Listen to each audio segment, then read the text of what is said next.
The widow sat at this side of the conference table with her secretary next to her, and across from her sat the president of the hospital, the chairman of the board, and the development director. This is the hospital where her husband had died of heart disease 5 years earlier. This was an affluent woman, and and very reclusive, by the way, very reclusive, difficult to reach. Their secretary was always the barrier between her and the world.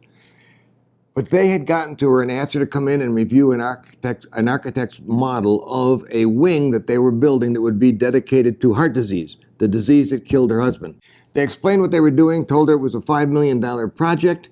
This was in 1973 or 74, so $5 million would be like $25 million today.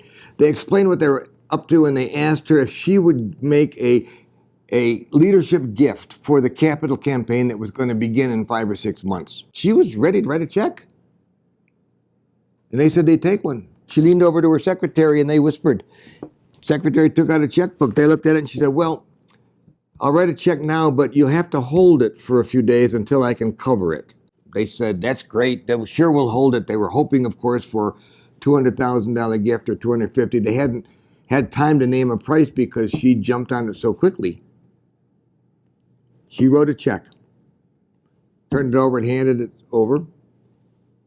They did a few more minutes of small talk. Then they escorted her out the building to her car, and they ran back to the conference room, and they grabbed the check and looked at it. It was $5 million. She paid for the whole wing.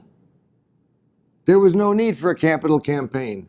They could call a contractor and say, get the permits and start digging. We're ready to go.